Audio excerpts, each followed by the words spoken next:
NFL thing. It's really college stock. It's the first time ever. Yeah, that an America East team has made it to the finals of any sport.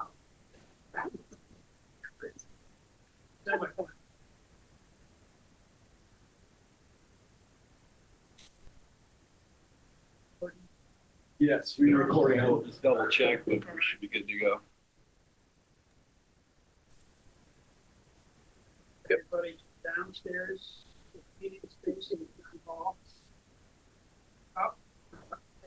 No, we got to move there. Okay. Leo, Starting off. share the meeting. We don't want to get that going up. Perfect. Even fall. Okay. First question. Changes to the agenda. I believe we were done. You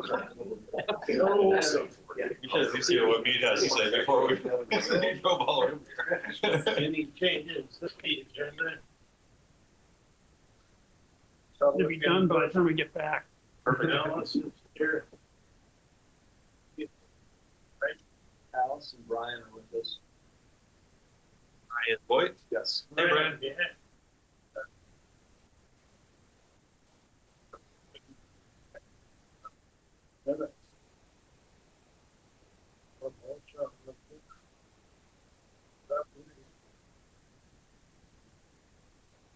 Motion approved.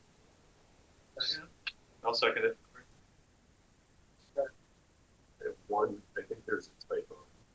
The motion under item number 10 on financial matters, the motion says, recommend to the select board that the CC budget for the 25-26 fiscal year is 5K for the CC, 40K.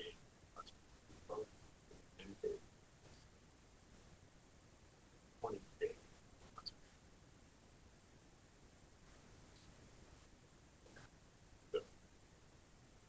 Did you guys online hear that? We need to correct the typo in the motion on item 10 from 40K to 20K.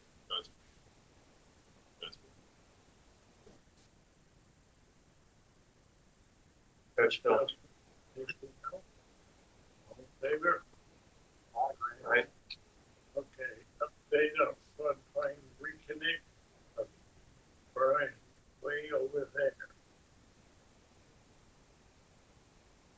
Brian? Brian, over to you. Okay, thanks. I'm having a really hard time hearing anyone in the room. I'm not sure if you all have better success hearing me. You're good. You're okay. Okay. Well, thanks for giving me a few minutes here tonight. If you're all just sharing a single computer screen, I'll skip the slides. I'll send them to Kurt. I just had a couple of slides I wanted to go over to talk about sort of where we're at and what's next. So long story short, we were approved. Our funding request was approved by the Winooski Basin Water Quality Council at their November 2024 meeting. So just last month. And as a reminder, this is money that we will use to do some preliminary scoping and development work for up to 6 floodplain reconnection projects in Waitsfield. We've already identified 5 properties: the Lower Fairgrounds, Austin Parcel, the Lareau Park, Virginia Farley Memorial Park, and have heard from a private landowner, Kenny Perot, who's interested in offering up her parcel for investigation as well. The bulk of these projects were identified through the local hazard mitigation planning process, and then we just pursued funding to see if there were projects that we might be able to fund through implementation. So later this week, we're going to put out a request for proposals to hire an engineering consultant. They will work on this, doing some desktop investigation through early March, and then get out and do site visits. look at identifying any potential permit needs, at least from a preliminary perspective, based on the best management practices they recommend for each of the project sites. And then they'll produce a final engineering report that will include some concept maps with best management practice recommendations, estimated phosphorus reduction, and engineering and implementation costs, and then identifying funding opportunities for any of those projects that are deemed feasible to move forward.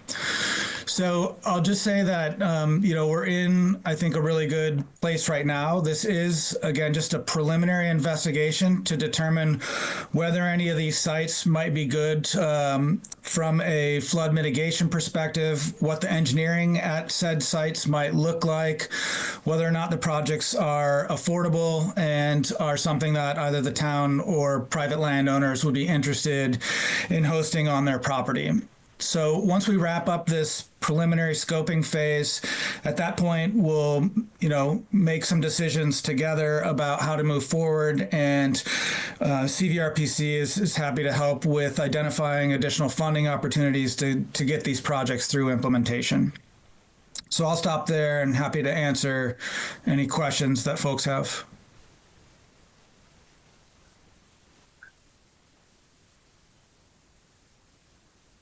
Hey, Brian, thanks for the update, and I think all sounds good. I might have missed it. Did you say what the timing would be for the completion of this preliminary report? Yeah, so we looked at to get the final engineering report for the project by May of 2025, but in all likelihood, we'll have the interim final results probably in April sometime. Great, thanks. Okay. Anything else from us? Anything else from you, Brian? It's hard to hear you guys. We apologize. We'll have to start yelling. Yeah. Thank Yeah, you. that's it. That's it for me on the floodplain mitigation piece. I did just want to mention to be on the lookout for an email that'll come from either myself or my colleague Lincoln Frasca, or from everybody's favorite Alice, advertising a wastewater workshop for the entire Mad River Valley. So this is on-site wastewater work, and we're collaborating with Friends of the Mad River and the Department of Environmental Conservation to organize and host a meeting sometime in late February or March. So just stay tuned for more details on that, not to compete with other wastewater work that's going on, but really meant to complement the work that Waitsfield's doing, and extending the invitation to the rest of the Valley towns, and probably Moortown and Duxbury as well. So I'll be in touch in the near future on that. Brian. Brian, is there anything written that kind of frames this? I can send the 3-sentence blurb that the DEC shared with us, Bob. I would appreciate it, just because of another hat I wear. Yeah, for sure. And I'm happy to reach out to you and talk more about that as well, Bob. We can take it out to Scrag and discuss. Let the snow soften up a little bit. I'm with you on that too. Okay. All set, everyone? All right, thanks, Brian. Thanks, everyone. Thank you. Alice, did you have a comment? No? No, I'm on the Winooski Basin Water Quality Committee that Brian referred to. So I've watched the process in how this went through. And I was the one who recommended, I said to Brian, we've got these floodplain reconnection things identified in our local hazard mitigation plan. Would that fit with the funding that the BWIC gives out? And he said yes. So I punted it to them to come up with it, and it will not only help Waitsfield in the floodplain reconnection, but it'll also be helping the river in reducing the amount of phosphorus that flows into it from these areas. So I took a chance and they jumped on it. So there it is. Thank you. Okay, thank you. You're welcome. All right. Fairgrounds assessment and updates. Me? Sure. Thank you. So, yeah, just to give a little bit of background. So it was probably this last year, November, that I attended the Waitsfield Conservation Commission meeting. And, this was sort of in the nascent days of Fairgrounds as a parcel, a town-owned parcel. And, was asked to participate in some of the assessments, ongoing assessments. I have quite a background with recreational trails, although I don't wear that hat as much anymore. Most recently, I was working with the trustees of reservations, managing about 50 miles of recreational trails and long distance recreational trails. Typically would do assessments when we would acquire a property that sort of assess the existing trails on the property and then give maybe some recommendation of how to incorporate that into a broader network. And so this trails inventory really seeks to set a baseline of what's out there and really, with helpful comments from both Kurt and Chris on sort of the origin of some of these trails that were used as old skid roads for timber harvests, to get lumber off the property, and now have been, used and beloved by recreators of all types, from, hikers to skiers to bikers to bird watchers and everything in between. And the idea here is to sort of set the stage of what exists now in this sort of trail network that encompasses both town-owned land and private lands adjacent to the town-owned land. And then, it's up to the Conservation Commission as to how, what opportunities that sort of inventory might present for you for, incorporation of additional trails into your network, or more signage or whatever it might be. So this sort of sets the stage for you all. But happy to answer questions about the report, about trails on the property. And what have you. So happy to be here. But. Just what needs doing the most? What's your gut reaction to that question? What needs doing the most? Well, I think there's sort of two ways to think about that question. One is how to incorporate Fairgrounds as a parcel into the network that already exists on Woo Ledges. For instance, there's the yellow glazed, beautiful loop that is very well used and signed and mapped. And then there's trails that just extend onto the Fairgrounds parcel. Like I think I include a photo of Valley View 2. And so I would say from a public enjoyment and sort of increased recreation standpoint, the things to do would be to, I would recommend incorporating some of those really nice existing trails into that trail map, into that sort of public knowledge, so that, folks can go see Woo Ledges and then hike down to Valley V2 and come back via the loop and connect to the existing trail network. Then I would say that, in addition, the blazing on the existing yellow loop, it's great. You kind of can't get lost there. But if you're thinking about incorporating some of these other trails, maybe there is some room for, how do you think about signing those? Or, if you're inviting folks onto trails that might be new to them or a different style, these single track trails, how are you going to, either through trail structure and tread work, or through blazing, or through signage, or some combination of the three, make them really welcoming to folks and easy to follow. And I think, there's a lot of examples of when sort of you you have these well-maintained trails, people gravitate towards those, and and that sort of can mitigate some of the spaghetti networkification, for lack of a better verb. But so I would say that those are the sort of two components that I would put the sort of initial recommendations in. One of the ideas too of having you on Lee was to try to determine if there was a suitable way to connect from the Lee parcel into the Woo Ledges, or what's existing over there on that side. Because then we walked across kind of below the bog and up that ridge kind of to get ourselves to the Valley View 2 area. Yeah.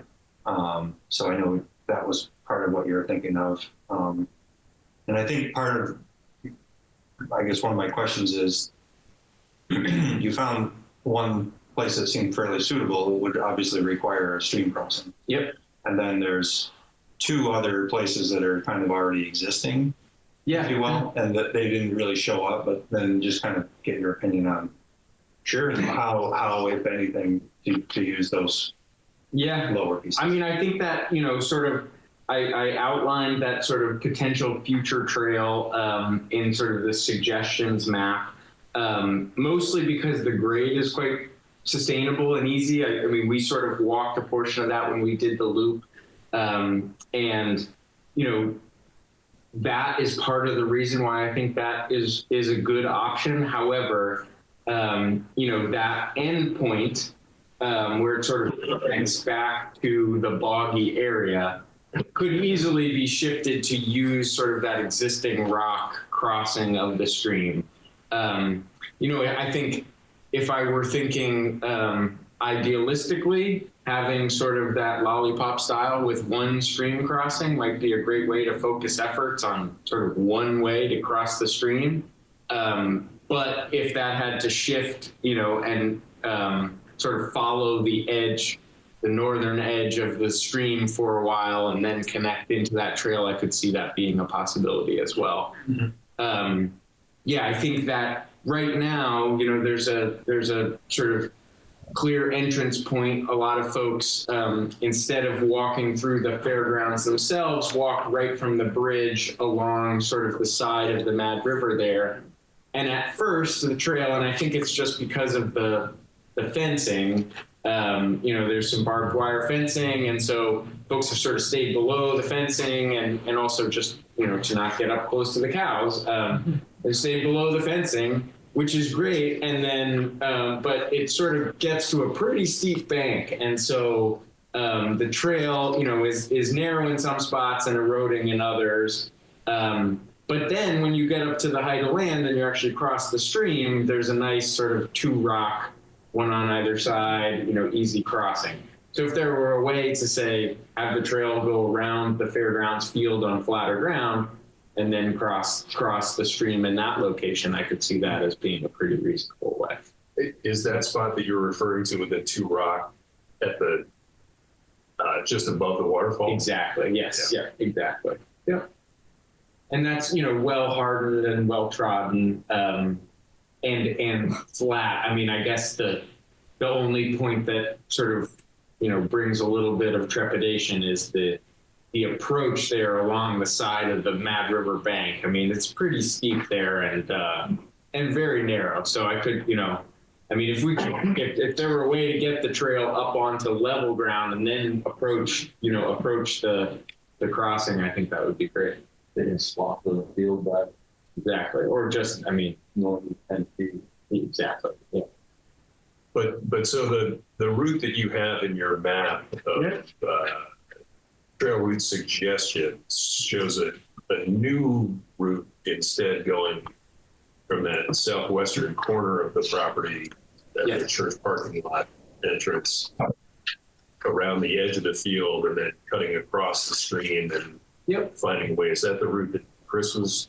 Yeah, so I walked that, I think sort of in two iterations. I mean, I walked it with both Chris and Kurt on one occasion, and then with Gail as well on another occasion, although we were still trying to figure out our way up Yeah. in there at that time. But so there's this. I mean, the crossing is one component. There's sort of a narrower spot to get across the stream, but it likely would require some sort of a crossing structure, or a bridge or otherwise.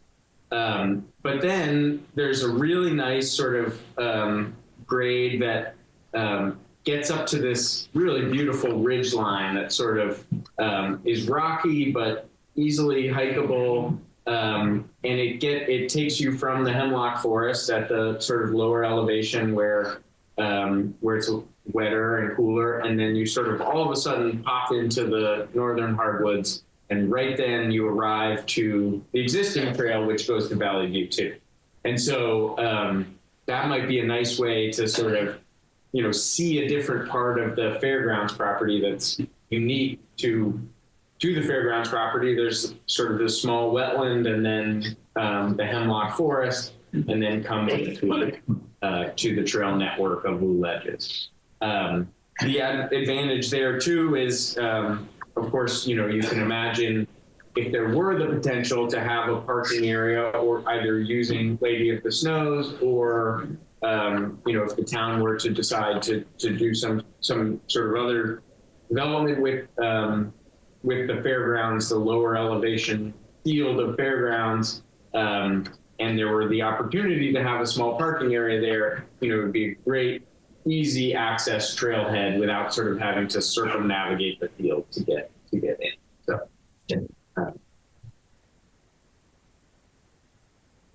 Thanks. yeah, no problem. I don't know if this was said while we were upstairs. I mean, this is very helpful. It's going to be a real value in helping us think about this property. But, we've obviously spent a lot of time researching this together, thinking about it. And we appreciate that. Of course, yeah. Happy to help. Yeah. Yeah, I mean, it was very cool to go in different seasons and see the different types of recreators out there. I mean, from the cross-country skiers to the backcountry skiers looking for, a quick run, to then snowshoers and walkers and bird watchers and picnickers. And I think, the incorporation of the fairgrounds parcel will really make this, having some sort of parking in that location could be a really great way to make it a destination hike, for folks in town. And I think, it was a pleasure to spend time out there. Hopefully alleviate some headaches that we've had with some neighbors. Yeah. And some headaches that the neighbors have had with the public. Sure. One of the things about having the Lee parcel as part of the block here now is that, if you folks remember, when we were faced with, we have the kiosk project, we want to put trails on, we have blue ledges, we have only so many trails that we feel like we are able to put on the map, because so many of the existing trails, including what we have easements over others for, go all the way on to the Lee. They don't loop and back before they get to the boundary line, right? They go right fully onto the Lee parcel. And so now we actually have the ability to incorporate those into the mapping, which is, to me, a big, huge step. And really, that's kind of coming from the Bridge Street side of things in my mind, because we don't have a consolidated idea of how we want to do coming in from Lee. It's kind of up in the air, which is good, right? We have now a planning opportunity there. But I mean, the way I see it coming in from Lee currently, there are essentially two ways going in. There's, once you get across the stream, there's the low one that goes along the river, and then there's the upper one that takes you to the Blue Ledges proper. Those are the two main trails that are in existence right now. And so, like, to me, the easy win is figuring out how do we get from Lee there without having something that doesn't make sense. but there's so much there that's already in place. It's going to be great to be able to feature it. Absolutely.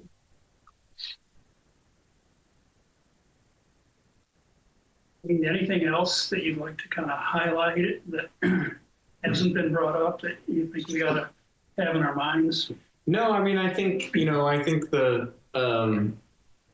points that Chris brings up of sort of being able to increase the sort of the mapped trails on the kiosk and things, I think that would be hugely beneficial to folks. I did run into a few folks out there in my visits who, are walking the Yellow Blaze Trail and think, oh, maybe this goes to a view, and then, they're down the hill now and sort of start trying to figure out how to get back up. And so I think, part of, having sort of more of the trails, because they weren't lost. The trail does loop back. Right. But if they saw that on the map beforehand, I think for a first-time user, that can be very helpful. So just thinking about, the trail over to Valley View 2, which again loops right back, but you think you're kind of going over the edge when you're going down to Valley View 2. So I tried to take from the yellow loop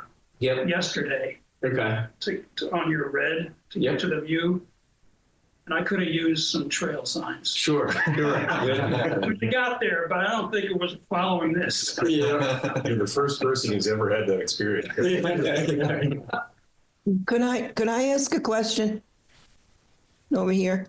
Go ahead. Sure. Okay, I know the Waitsfield Select Board has done a site visit to the fairgrounds property, and what I discussed with a select board member from that site visit is the old bog swamp wetland that exists up there or somewhere. I'm not quite sure where it is, but there's an old bog wetland that is a unique wetland because it is a bog wetland, and any kind of damage to it,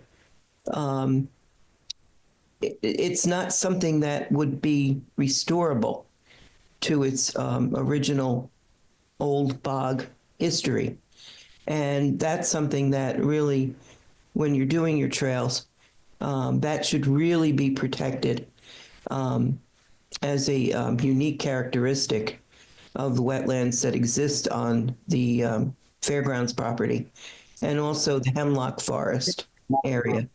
Who was our still out there and identified that? Brett Engstrom. Brett Engstrom. So yeah, we're well aware of the sensitive areas on the parcel, and Okay. I think we're in the very, very, very, very, very early preliminary stages about any potential construction. So, Yeah, I just wanted to mention it because wetlands are the things I follow. My middle name is Wetlands, okay? Any other questions or thoughts? Not a question, just an observation. I was just looking at in the introductory section of the report, maybe it's helpful that you include the excerpt from the statement of sort of donor intent. And that in that there is a bullet that it kind of ties indirectly into what Alice was just getting at, but about it reads maintenance of limited non-motorized day use recreation trails to access Wu Ledges Town Forest and adjacent trail networks that are carefully designed to improve impacts to the forest, water quality, and wildlife, and that prohibit unleashed pets. So I think it's the way I interpret that, I guess, is that, we want to be trying to make sure that we're very mindful and protective of any sensitive features, but also trying to be enhancing the impact of any recreation trails that are out there right now, and having a sort of a limited footprint of all of this. So it's a matter of, as we go forward, just kind of keeping that all as part of our mindset.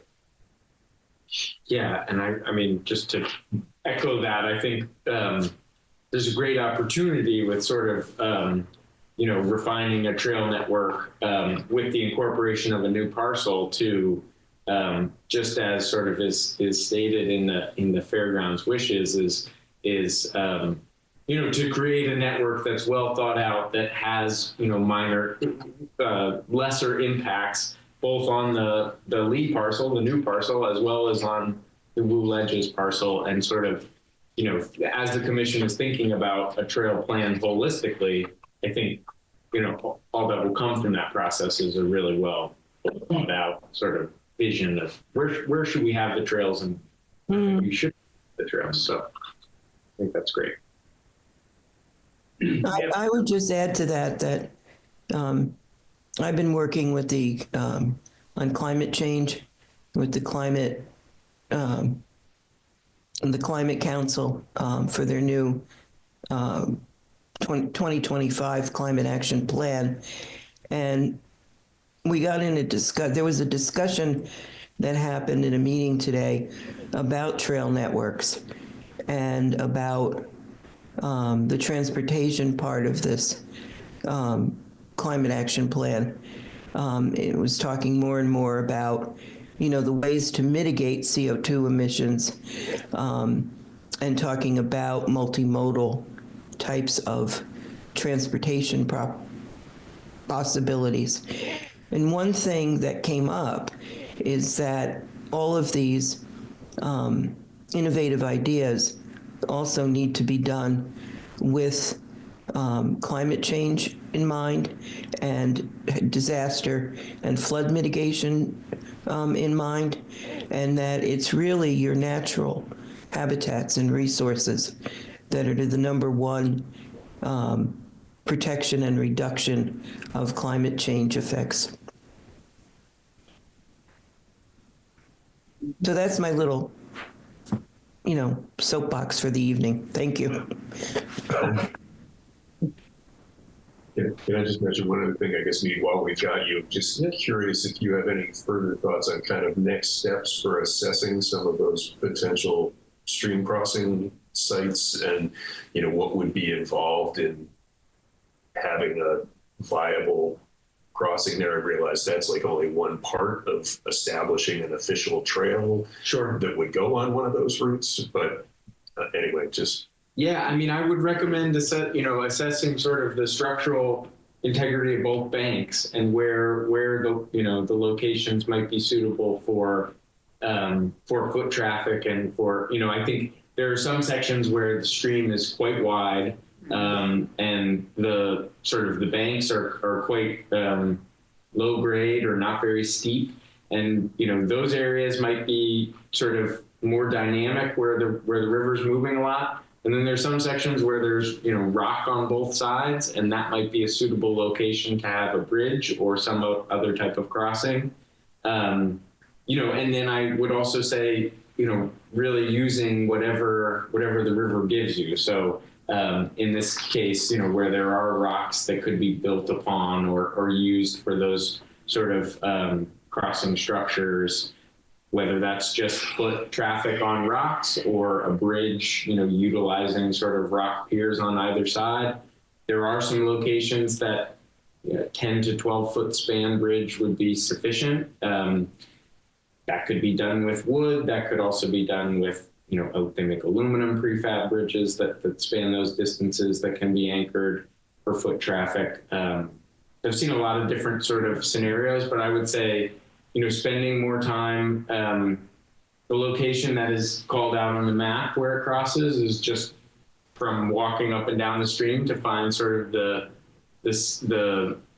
most hardened, banks on both sides and the shortest span. But spending some time, walking up and down and trying to find areas that are, going to be the least resource intensive to get across as far as distance of a span bridge and stability of the banks, I think is going to be key. And I would also say just the closer you get to the drainage of the wetland, there's of that bog system, it's really spread out and wide, so sort of avoiding that area. And then similarly, there's a few sort of bends that clearly have eroded over time with storms that I would try to avoid those locations as well. Could I follow on that? Sure. The crossing, if you will, that is above the waterfall, that is like the natural hop across, which is probably too easy, right? What's your opinion of having that be the crossing in the stream for this, potential one trail that crosses in one place? I mean, I think that could be feasible. My only concern with that is the difficulty of getting from there to the sort of the southeast as you then consider going up to like Valley View 2. Mm-hmm. Walking that section is there's sort of a pooling wetland that you'd have to avoid. And then there's sort of two big hummocks of just sort of natural topography that would be difficult to find a route through. Not impossible, but difficult. And so that's sort of why, if there is the potential of having a bridge crossing further upstream, I think you could avoid that sort of headache of needing to sort of engineer a route through that area. But that said, you could consider, say, crossing there and adding some bog bridges across the wetland, and then maybe, some bench cutting to get around those two sort of natural domed topography areas. Those could be options, I think, to use that area. I agree. It's a you have exposed lead or exposed bedrock, easy walking across. There's, two rocks existing on either side. If you could use it and sort of avoid some of the trail headaches of finding a route there, I think that would be great. So I guess my impression of that location is that it's kind of dangerous. Sure. That if we put people on that, the chances of someone falling off and down into the waterfall are About as good as the waterfall at the Scragg. kind of high. Right. Sure. So, I mean, it's just my, I don't think I would fall down there, but I mean, sure. It's a question of, is it sensible to aim the public at a crossing like that? I guess that should have been my question. Sure. Yeah. Yeah, I mean, in that case, I think probably not. Although there is that, the crossing that we took just upstream of that. That's sort of two rocks with a rock in between. Yeah. I mean, I think that's the crossing I'm envisioning in my head, which is probably 12 feet from the true waterfall crossing there. Yeah. And, I could see that being problematic, as if you get people within 12 feet, they're going to want to go look over the edge too. But yeah, I think that area could be possible. Great.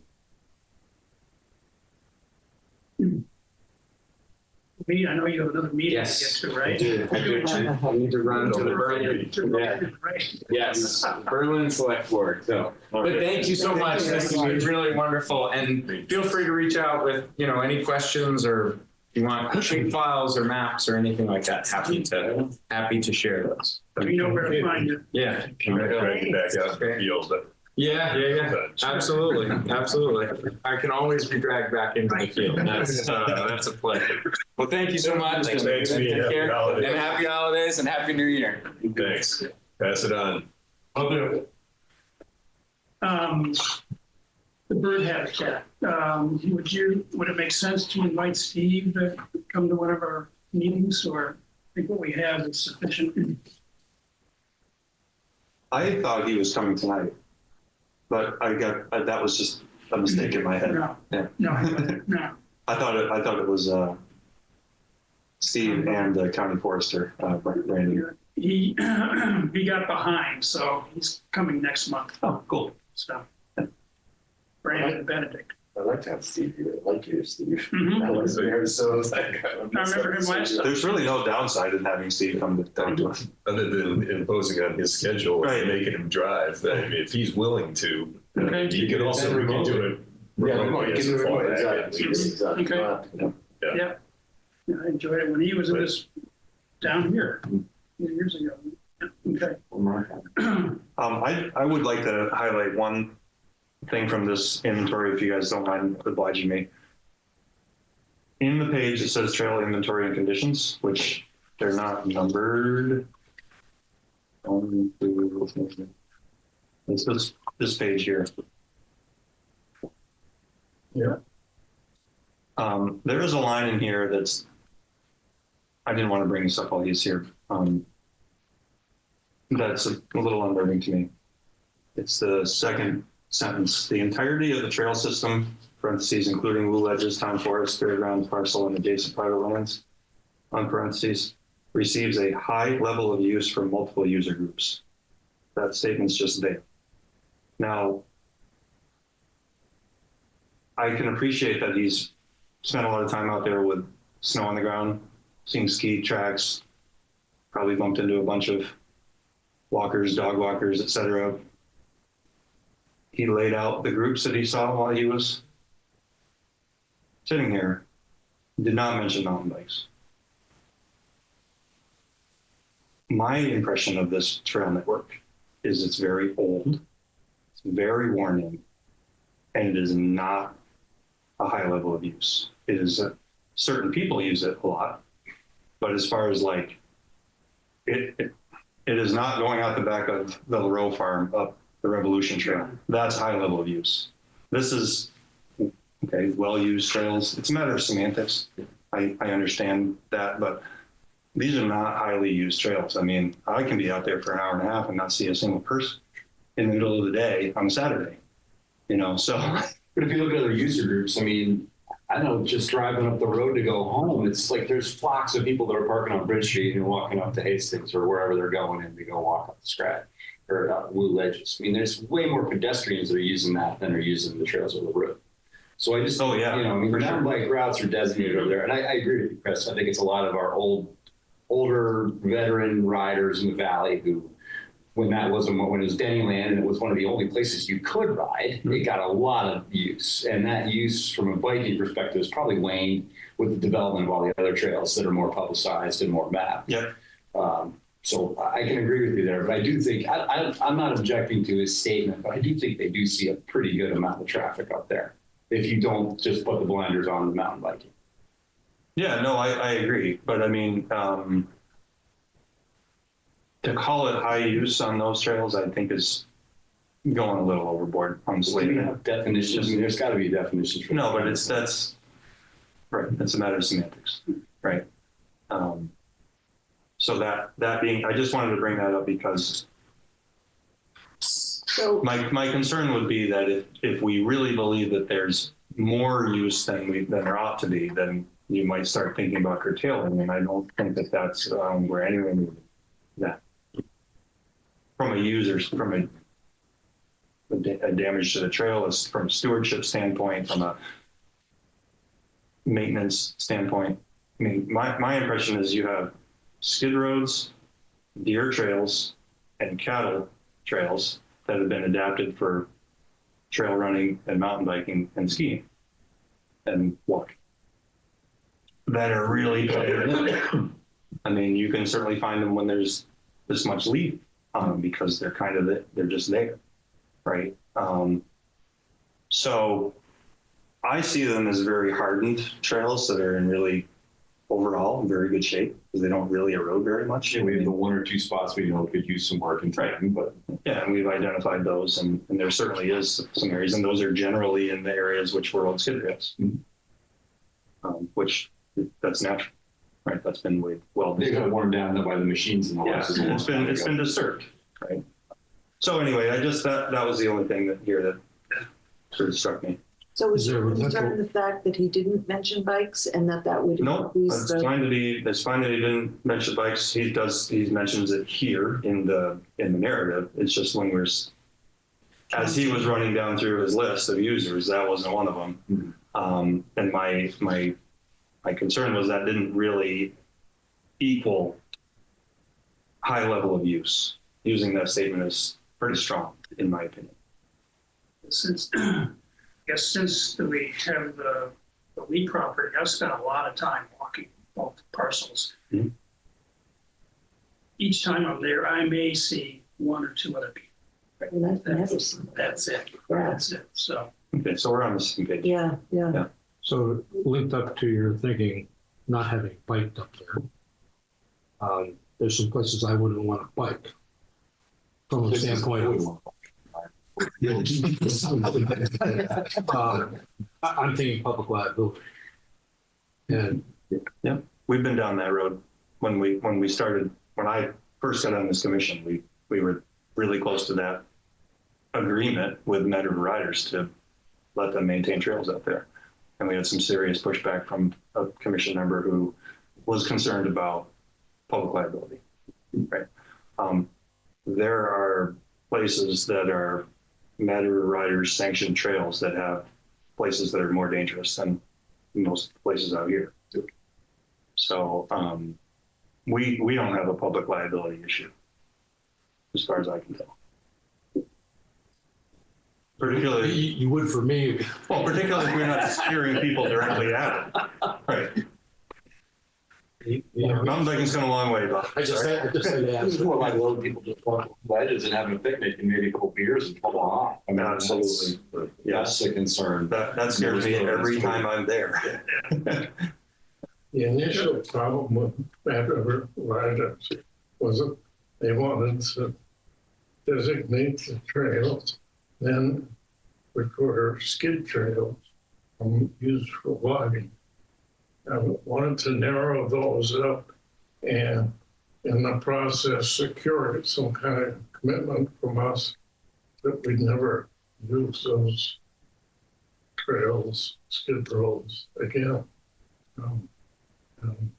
It just stopped, that kind of stopped everything. You kind of understand that. You're going to spend a lot of time to maintain the trails, and then in one fell swoop in a month, it's demolished because you did a logging operation. There's not much in it for them, so I can see their point. But yeah, I can see that point too. The delivery of that comment wasn't very well no tact. done. But you're right. That is kind of where it hit the wall. All right, can we move on? Yeah. All right, good. James. I'll be brief on this one. About 10 days ago, middle of 2 weeks ago, I got an opinion of probable costs from Sinuosity for what we're calling phase 2 now, which is the section of trail that goes from the end of the new Gateway Loop up in a series of long switchbacks up the flank of the slope to essentially just southwest of the Beaver Pond, and then it traverses north and connects in with the existing Scrag Trail. That was kind of a point of distinction. We discussed that last meeting about the fact going forward from there, we have some wetness issues and some potential sugaring conflicts to work with. So I asked Mariah not to finalize that OPC yet until we figure out what that trail alignment's actually going to look like. So she provided the OPC. It's for 5,650 feet of trail, which she values at $8 a square foot of construction for a total of $45,000 for construction costs. We just did about the same distance on the Gateway parcel last year. Same construction methods, not a lot of building necessary, no real steps or bridges required. She priced that out, I think it was around, I apologize, I didn't look the numbers up, but it was in the low 30s, and I think our construction cost was about $28,000. So, I mean, obviously there's been some inflation. I feel like that number's a little high. Obviously, we'll see what happens when we get around to the bidding phase. So I took that OPC and I filled in, I submitted the pre-application for the Recreational Trails Program grant last Friday. And they got back to me last Thursday night, excuse me, 2 Fridays ago on the 6th. They got back to me on the 12th, and they said, you guys basically met the criteria, so you're invited to apply for the full, provide a full application, which is due at the end of January. This is an 80% funding grant, so essentially we have to come up to 20% of the costs. There was some room in their budget for me to value some of my volunteer time. I won't get into the nuts and bolts about it, but I put in 20 or so hours for myself at a volunteer rate that's kind of standard current volunteer rate. So I leveraged that, and then I had to sort of tweak the numbers until I got to 21% contribution. I didn't want to get into nickels and dimes to figure out exactly 20%. So my request was for $38,200 from that grant. So more to come on that. Obviously, we'll start working on that probably after the holidays in terms of getting the full application together. Part of the pre-application process was the permit review through A&R, and it's just a series of questions. And the results were that we may need a wetlands permit, and that's related to the fact I reached out to Shannon Morrison, who's our district wetlands ecologist at the state. Basically, there's some wetlands on lot 2 of the original, not Chiffon, what was the original subdivision name? Kissel, thank you, that were mapped. And, we're talking a quarter mile south of where there's no relation to the project area. Okay. So I need to work with her. But the big news is that there's a million questions about what are you going to do 6 ways from Sunday, and none of that triggered. I mean, I even said, I don't know if we have Act 250 jurisdiction on the parcel. Pretty much dummied the answers in there and with truthfully, and kicked back that there's no Act 250 jurisdiction. So I still think that's worth vetting through Act 250. But the A&R permit review, I mean, I spit the results out and sent them along with the pre-application and acknowledged that I'd already reached out to the wetlands program to start figuring out if we're going to need a permit for this.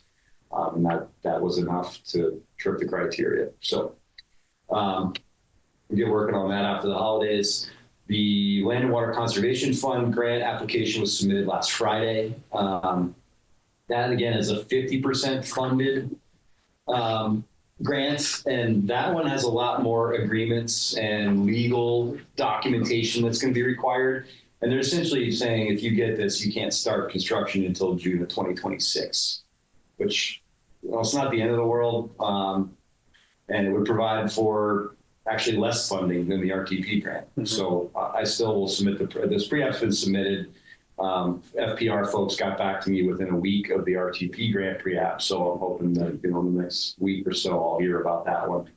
And I don't believe that full application is due until like March 15th. That's federal, right? Yeah, it's a federal. They're both federal, I believe. The RTP application, as I mentioned last month, we're vying for a pot of about $70,000 for the type of project we have that's available this year, and I'm asking for 38.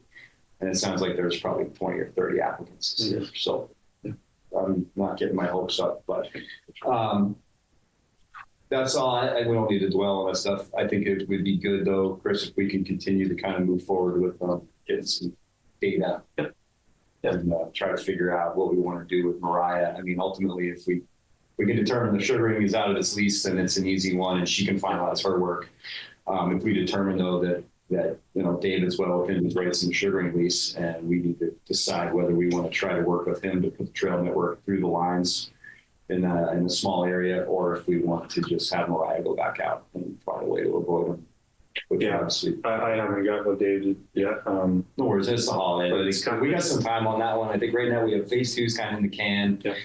And, knowing how long it's going to take, I can't imagine we're going to bite off building both of these at once. I mean, $45,000, even if that's what the bids come in at, that's, if we don't get a grant, that's pretty much what we have.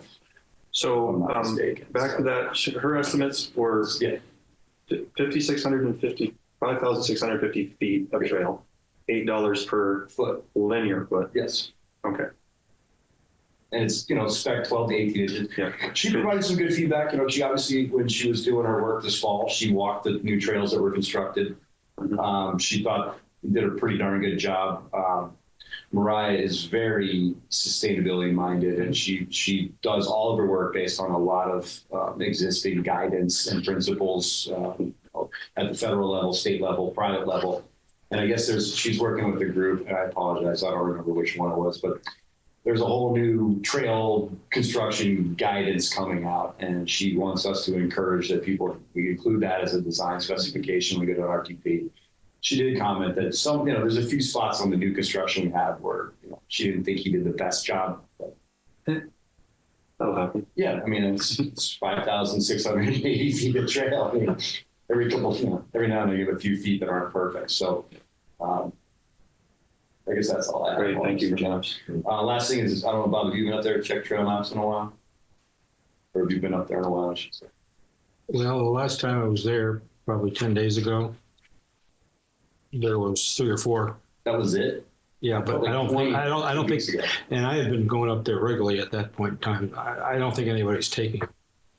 I was surprised. I was up there. My last visit was probably 2 weekends ago, and there was 3 or 4 that were wadded up, and I dropped another 20 in there. So and that was right around the Thanksgiving time, and there were definitely cars in the parking lot. So I'll make it a point to get up to this week. I'm sure we get some real nice.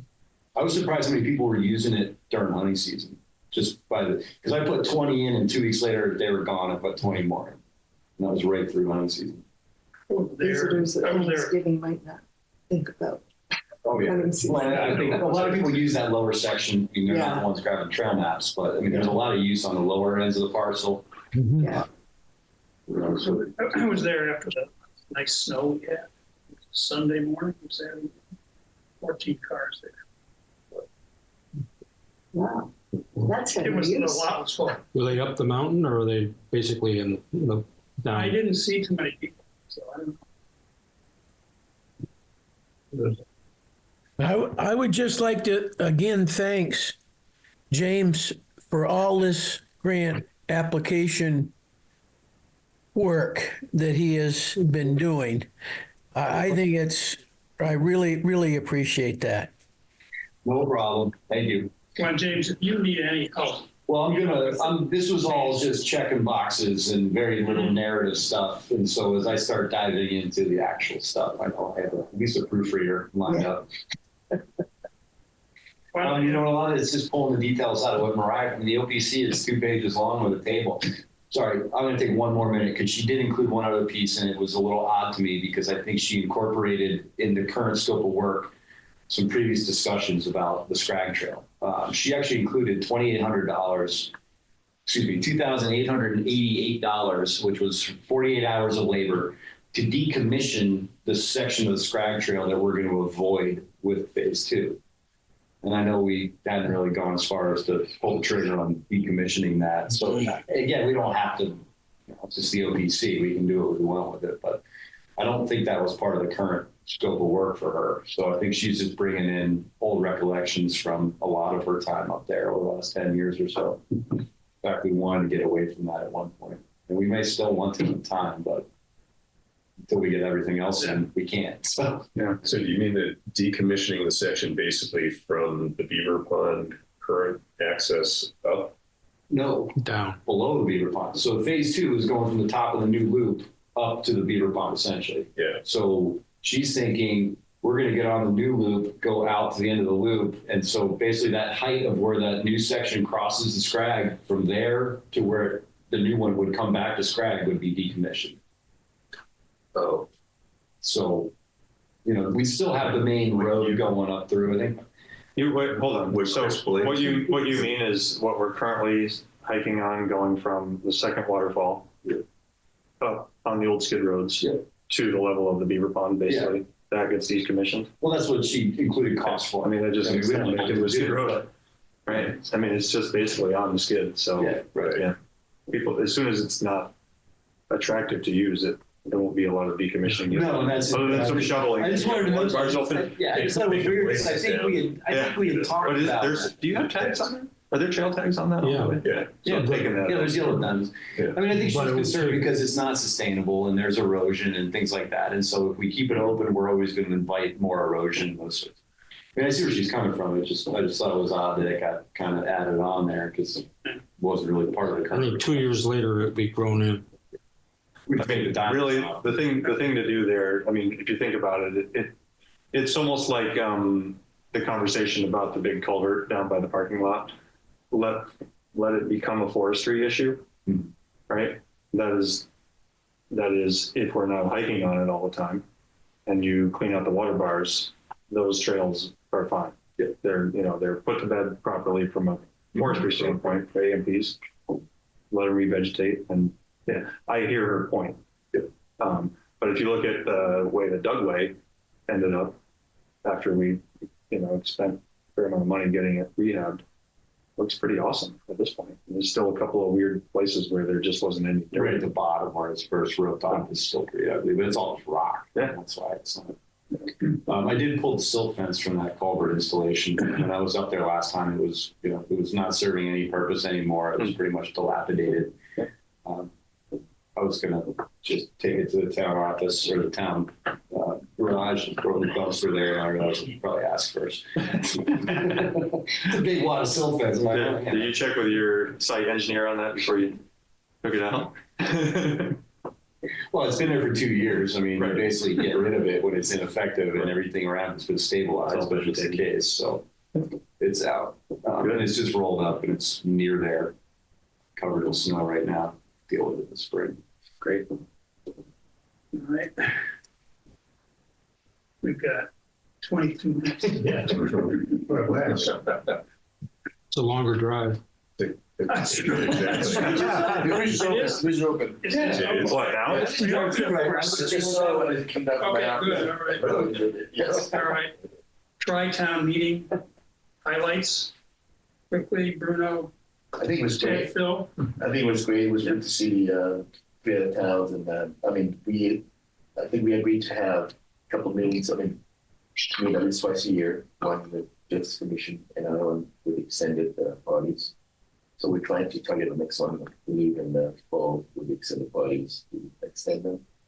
By having all the commission is always great to hear what everybody else is doing, and so everybody shares their idea and project that we're working on. And one of the things we tried to do is try to find synergy to leverage projects that we all need to do.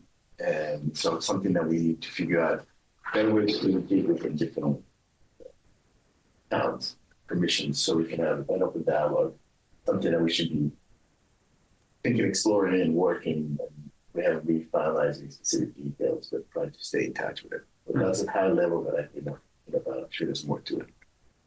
Well, just picking up on that in terms of one opportunity to collaborate among the towns in the near term, and it ties in with the Conservation Recreation Visioning Project Valley-wide, is there's under that project, it's been identified as sort of a data gap on having consistent data across ideally the whole valley, not just the 3 towns, but Moortown and the portion of Duxbury as well, for wildlife corridor, wildlife crossing areas. So Warren has done more on that than we are faced in, or certainly Moortown has.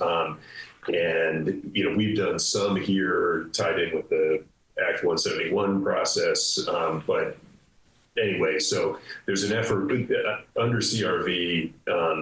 Arrowwood is the firm that has done the corridor work to date as the contractor to CRV for other data gathering and mapping and whatnot. So they put together an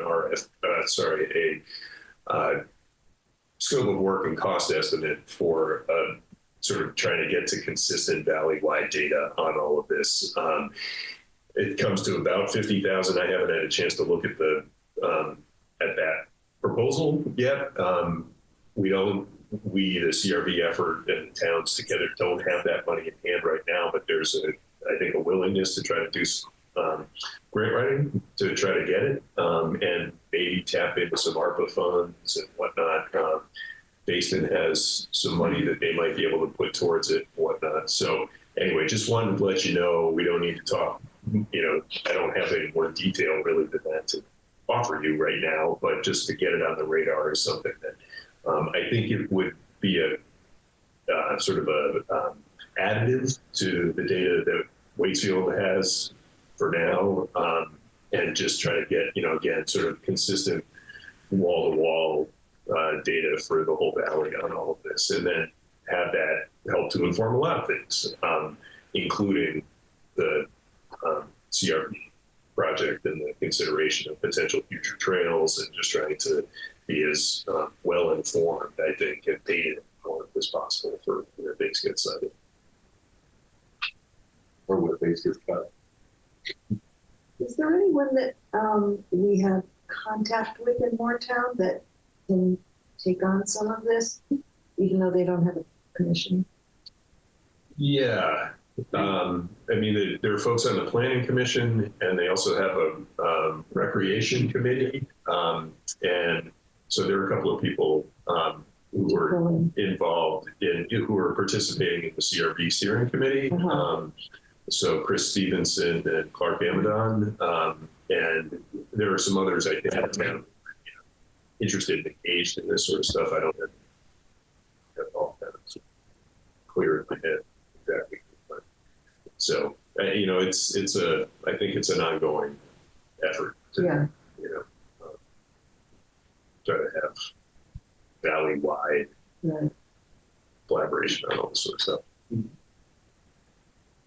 Quickly, one note I wrote to myself was that Warren seems to have a really active working relationship with their development review board. And there's a lot of back and forth there. So I think maybe at a future meeting, that might be something we might want to talk about. Well,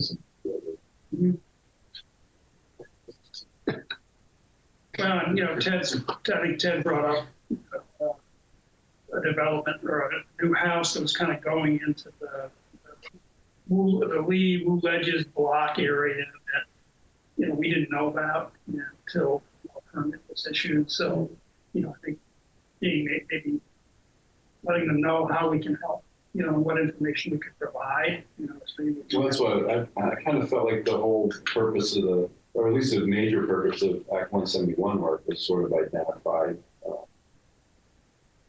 areas that towns could then apply certain zoning regulations and such, so that we don't end up losing those corridors through development. Yeah, I think, so it's in the town plan, getting that translated into land use regulations and on everybody's radar enough to be. That's why I mentioned things getting cut. Somebody just clear cut like 20 acres of pine stand down off of North Road, and it was the only pine stand remaining on the western side of North Road between the town garage. And ultimately, the permit was issued because the stand was junk, according to the state person who issued the permit. But it's like there goes. I've heard a lot of complaints. Unfortunately, wearing my hat as a government employee, I hear a lot of things at the gas station, complaints at the gas station. So that one I've heard multiple times about that kind. That was tough. Yeah. I haven't seen anything like that for years. And how would you feel if you're the folks that own the piece in the middle that had all those woods around you, and now it's gone? Anyway, that is the concept. That is a corridor, isn't it? Well, as I recall, as I recall. All right, I'm just going to wade into this as a forester, guys. That's an old pasture that grew back the crappy pine that those people that live in the front had every opportunity to buy that property too. It was for sale. Somebody from the other side of the hill bought it, and they hired somebody to clear it. It's legal to do so. Oh yeah, I'm not saying they did anything wrong. It's just I've been hearing people complaining about it, and those are the kinds of things. Though, if it was a wildlife corridor or some impact on it, and they have never gotten cut. Perfectly acceptable forestry work within our town. And it was, according to the state forest, there was a junk stand of pine, and there's no value to it. So yeah, get rid of it. The UN Convention on Biological Diversity. I went to that meeting, which was in Cali, Colombia. It was just an amazing experience. There's 23,000 people there, all who care about nature. Learning about a lot of innovative stuff happening around the world.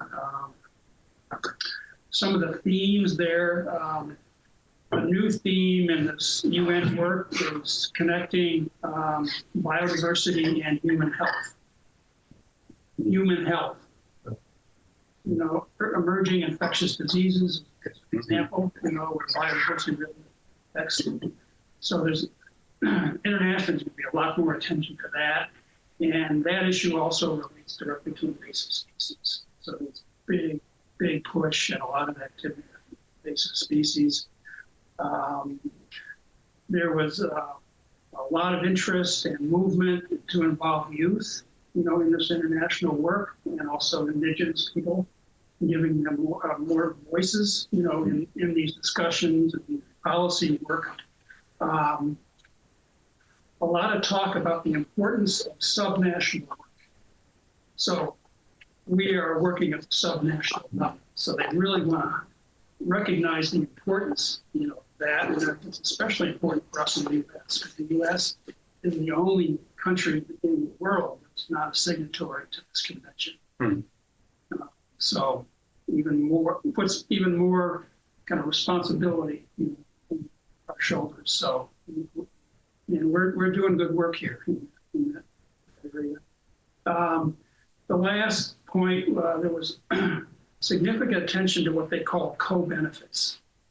So, for instance, when you're working on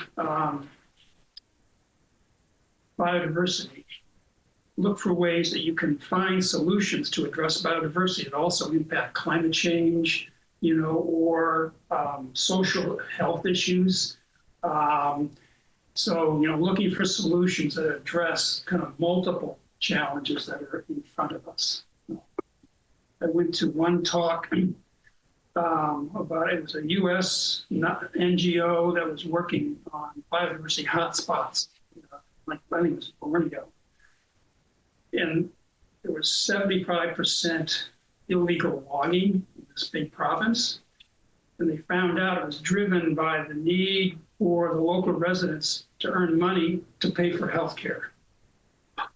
Jeez, never heard about that. Yeah, there's a major paper in PLOS about this.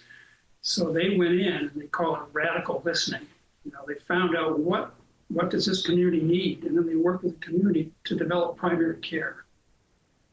And as a result, malaria rates, TB rates, all went down, and illegal logging almost was eliminated. So really important, like co-benefits from that way of thinking. So I think it's just probably something to keep in mind. I think of the trail plan, it's a good example. Co-benefits. How do we do it in a way that promotes human health and ecological integrity at the same time? If you have a chance to go to one of these, I would take it. It was an incredible experience. About 500 educational workshops. How'd you pick which ones to go to? It was really hard. I went with 3 other people, so we kind of we spread out. Yeah. So anyway, Bruno. I particularly the November assets, and I just point out at the end of November we had $3,521 left on our general account. So just a reminder that we can spend it, and I'm sure we get the invoice from Mariah for the services. Yeah, I can try to get something from her. Yeah, so we can try to use it. Okay. And then all the rest of the accounts, they're pretty much earning interests for the specific month. And just as a reminder, David Gavitt stopped by in town a couple of weeks ago and dropped off a check for $6,546.40 for this year, which has been a steady increase over the years. And I believe, Chris, you have the Wait, what's the last one? $6,546.40. And he said in an email to Kurt, Bruno, and me before he dropped off the check, I guess that represented an increase of like 80 taps, something like that. That's right. But say that's about the area where That was a no-go. Yeah, Made the tangle a little bit more tangled. 80 taps. I really don't think he's over, unfortunately, for the trail plan. Yeah, no, I think he's going to look at a couple different maps. I'll suss it out. And part of why I want to make sure I know the numbers is because I read the lease and I'm concerned that if we haven't seen a report from him that shows the calculation that he's doing to get to the lease payment and squaring it up versus $140 per tap as the floor, then he's missing something. So I want to gently discuss that with him and make sure we're on the right page, standing there with the lease in my hand. so he said in his email it's an increase of 84 taps. Okay. Yeah. But he's not giving, I don't know if he's providing the town with anything other than a check. Yeah, when I heard this check. So I'll just have to, I'll get down with them and figure this out. Yeah, I don't think there's anything inappropriate at all. I just want to make sure the I's are dotted and the T's are crossed, because it was kind of a complex payment. It's just a little bit of a machination we have to go through to make sure we got it right. A little bit of math. Where's the data? So I'm on that. Thank you. Thank you, Chris. Appreciate it. Yeah, no problem. And that's it. Any question for anybody? And that's it. Any expenses? Yes. There's an expense of $380 to accountants. Yes. What was that for? That was when Kurt needed to go by the with the sticks for the planting. Grade stakes, Fair say. for the plantings. That we did in the other one. Is that reimbursable from the invasive species reserve? If we wanted to Could be. save the money in our operating funds for something else? It could be if we have to. But they want us first to spend the general fund.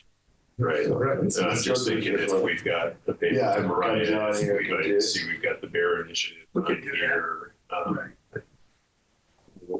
Mariah's gonna be a couple thousand. So you were in the beneficiaries. Yeah. We could one. I mean, it's a lot. Yeah, we made a motion to stay out of this month. However, Well, go over, that's transfer back on that side. Right. No, I think we can answer this for now, but Yeah. let's see where we can keep it in mind if we can excuse it. Exactly.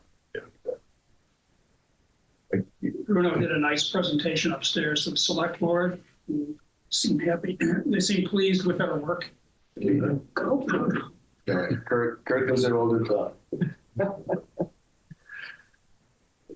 And that was basically presenting what we had Right. approved last month of level funding essentially across our funds. Correct, which he corrected for the minutes. We totally correct. 40 sounds good, but I know. I was excited. Like, that's I wish anybody else is paying attention. Bear So initiative. the Bear Initiative, yes, I was just wanting to know Bob's reaction to, well, I think a year ago, I kind of,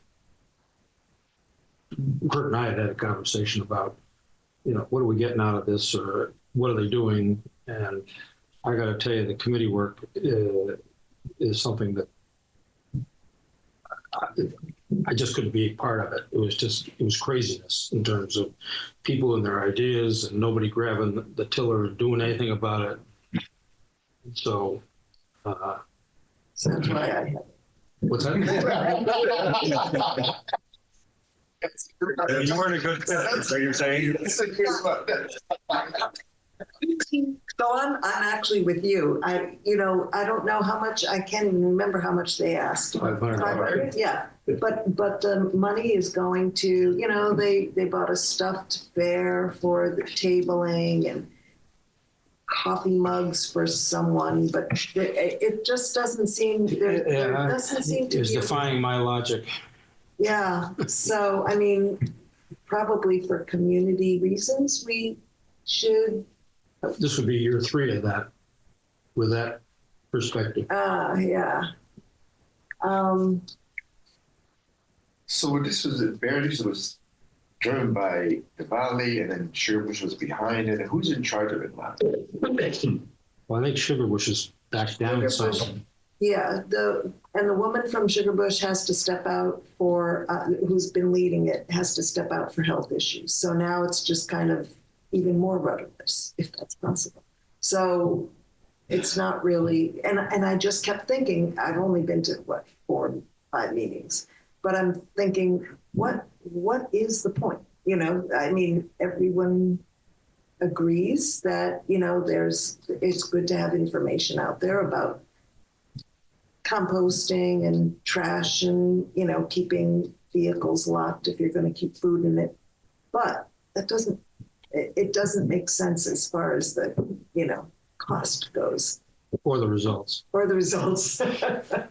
So I don't know. So they produce anything in writing, any reports or summaries? They're magnets. Magnets. Well, No. And There's, it's really nice stuff to there's an have. annual, there has been an annual report in the past, Okay, I haven't. just prior to requesting donations. and I would say one of the most important products to the Valley Society has been the front porch forum postings that Margot's been putting out. Margot Wade. has Yeah. put out, because I think while they're a little bit long-winded, they get the point across. They're aimed at the right people, I think. The right circumstances are being addressed. That's my impression of it. Like that's what I see of the Bear Initiative is Margot's front porch forum posts. But I guess the point is like, what are we doing with the money? It seems like there's really an impulse to get money, and then there's nothing really to spend. So we talk every meeting about, how to spend something. Anyway. I mean, it seems like it could just be a group that doesn't have funding and just provides some community resources via front porch forum or whatever. Yeah. Even. I mean, they're going to generate materials and drop them on everybody's door and make sure that like rental units had good succinct instructions about how to do that. That to me seems like a great use of money for a Bear Initiative. Well, that's actually getting done, but that's already been funded. Yeah. So again, yeah. Do they need $500 this year? Take a year off. Yeah. Is someone particularly asking for it from the Bear Initiative? Are you asking as part of? I was asked, where's Waitsfield? Because I guess Skeptics as usual. I think we owed it from last spring or something, whenever it was supposed to be. It was. So we promised them and we never get anything? No, we didn't promise. They were just like, this is the annual up. And I believe it was in the spring, which was before I got on. And then, when I got on, they were like, so here's Waitsfield. Oh. I guess in the spirit of kind of Valley collaboration, would it make sense to approve it this year and then let them know prior to any future requests, we would request a report on how the money was spent and a budget for how future funds would be Sounds spent. good. Yeah, that sounds great. Will do. We should yeah. Oh, yeah. You want to So, so I have to move. I choose to move. Would you like someone else? A $500 contribution to the Mad River Valley Bear Initiative for 2024. 25. Year 2024. This is Calendar year the 2024 year. Okay. So we're making up for lost time with this contribution, basically. Mm-hmm. Something that had been, she said had been requested earlier this spring and we delivered. So make the motion on second. Discussion? All in favor? Aye. And Gail, you kind of deliver the news about Will do. the additions to the decision. Yes. Strings attached. Yeah. Who's the head of the animal? Who's the head of the committee? It's in flux. Margot's. She stepped down and it's just in flux. So we'll see how it goes. James has some good ideas.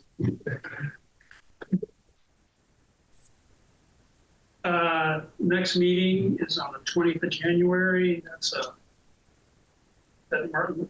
No, that's so that Yeah. Oh, it is. Yeah, that is. It is. I think we met on that day that passed. Want to keep it or find?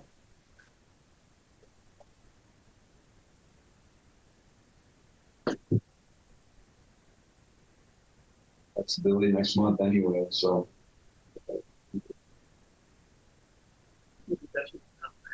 Yeah. And Brandon Benedict, I'll see about CPAC. finish up our all the assessment. And we just begin to talk about the management.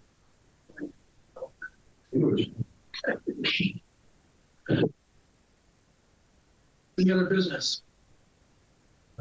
Quickie comment, I checked records keeping. Because I've been making hard copies and sort of just filing in the file. But somebody raised the question, what happens to the minutes that are sent to Jennifer, select board and everything else?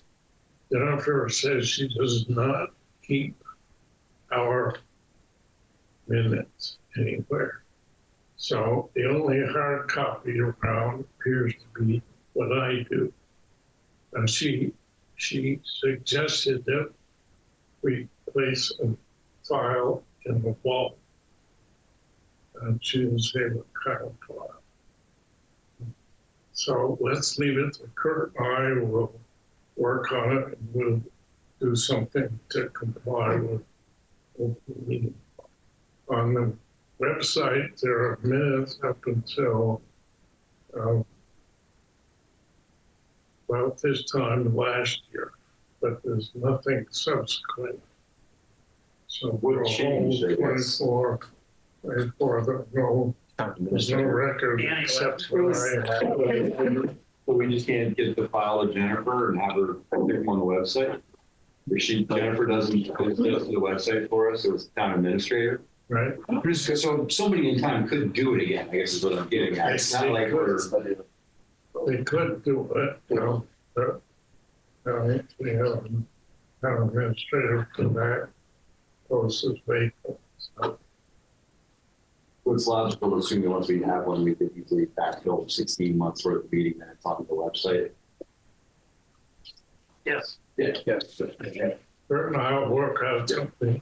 We'll tell you after we've done. Perfect. Perfect. That's all right. I just want to make sure I wasn't making something like we all of a sudden you're not responsible for it. Well, yeah. Glad the bridge is open. Yes. Move to adjourn? Move to adjourn, second. Second. All in favor? Aye. Thanks, Ted. Thanks, Ted. Hey, listen, let me ask you, happy holidays to everybody. And when's the next meeting? 20th of January. Oh, great. Okay. Happy New Year. Yeah.